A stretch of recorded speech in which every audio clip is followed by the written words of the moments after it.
A year ago, the United States was about to go to war in Kosovo, a war designed by politicians. We all would have liked to have solved this diplomatically. Serbian leader Milosevic was supposed to bend under the threat of NATO bombs, and the Allied forces would never really go to war.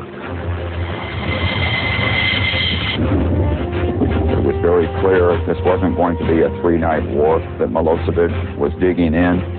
A year later, Milosevic is still in power, Kosovo in ruins, and the U.S. military will remain for a very long time. I mean, do you think that if we left tomorrow, it's all okay? What did the largest military offensive since the Gulf War really accomplish? Tonight, Frontline reveals the inside story behind the war in Europe.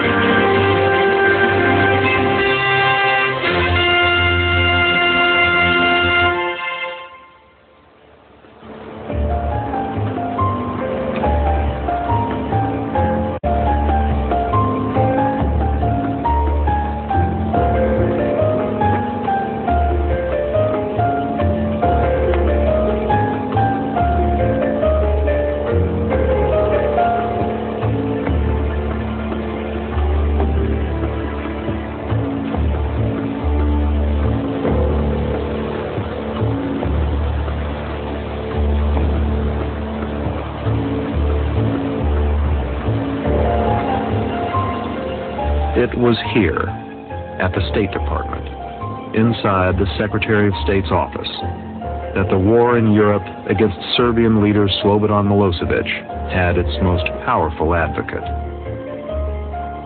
In inscribing this photograph, President Bill Clinton joked that being blind to evil was not Madeleine Albright's problem. I believe in learning lessons, and I believed that it was very important to make clear that the kinds of things that Milosevic does, which is decide that because you are not his ethnic group that you don't deserve to exist, is unacceptable. And it is not just a lesson for Kosovo, but it is not American to stand by and watch this kind of a thing.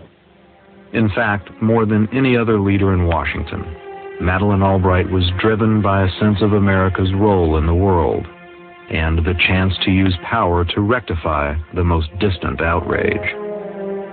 Outrage makes its home in the Balkans.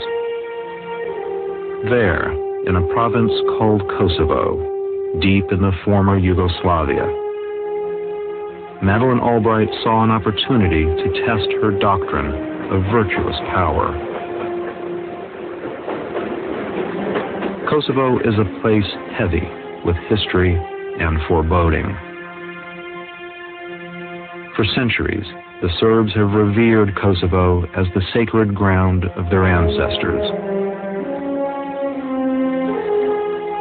In recent history, the ethnic Albanians that live there and believe it is their land have chafed under Serbian oppression.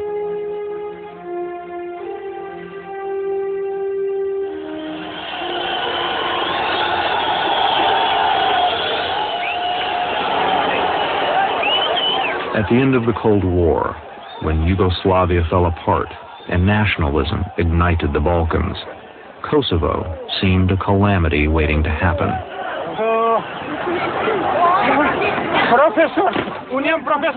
The Kosovo question worried the Clinton administration, as it had the Bush administration before it.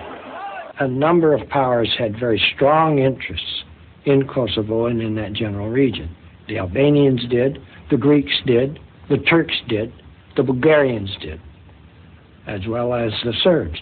And therefore, something happening there could have brought about a wider war, even with the possibility of some of our NATO allies on opposite sides. What worried both administrations was the prospect of civil war in Kosovo and the likely response from Europe's most ruthless man, the Serbian leader, Slobodan Milosevic.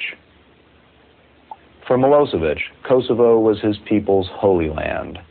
He could not give it up, and stay in power. But there were stirrings of rebellion in Kosovo. Talk of independence was in the air.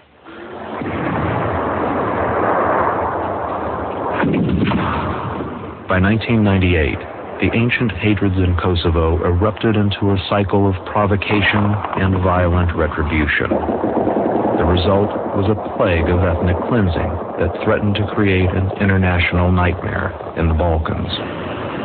Slobodan Milosevic's Serbian police had begun a campaign to root out and brutally eliminate a rebel band called the Kosovo Liberation Army. They struck a village called Prikaj, determined to eliminate the family of a local rebel leader. We could hear the sound of gunshots and tanks. Uncle Adem told us not to be afraid, and we went into the basement. We lay on the floor and covered ourselves with blankets. They threw in a grenade.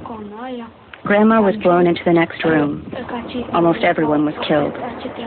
My sister started begging for water and calling out, "Mother, Mother." But her mother was already dead. And so were more than 50 others. Nearly the entire family. The Kosovar rebels were badly outgunned, but now they had the most potent weapon in this kind of struggle: the television images that might engage America and her allies. But Kosovo invites only the most reluctant intervention. In Washington, Secretary of State Albright believed that American reluctance was part of the problem in the Balkans. The massacre at Prikaj would help her to make her case. When that massacre happened, we were very concerned about it, and I came down pretty hard in terms of saying that we had learned a lot of lessons out of Bosnia, where we had waited too long to do something, and that we would be judged very harshly if we allowed something like this to happen again. A refugee from the Nazis, Albright believed that the West had for too long appeased Serbian leader Slobodan Milosevic, who she saw as a brutal dictator who needed to be dealt with forcefully. Albright's view is that we are about to face another Munich, which means we will not appease aggressors. We have to be forceful. And this is a clear-cut case of aggression, that you have to stand up to aggression, because if you don't do it here, it will happen in other places. In Washington, Albright faced a problem in her quest to get the Clinton administration behind her idea of threatening Milosevic with force. Her boss, the president, was fighting for his political life because of his affair with Monica Lewinsky. I want to say one thing to the American people. I did not have sexual relations with that woman, Miss Lewinsky. The early part of 1998, the White House is preoccupied with very different things. The Monica Lewinsky story has just broken. The notion that at this point you engage in another foreign adventure, that you start using force in a kind of wag-the-dog scenario, was one that was not generally supported in the White House. Monica! Monica! You had sexual relations with the president?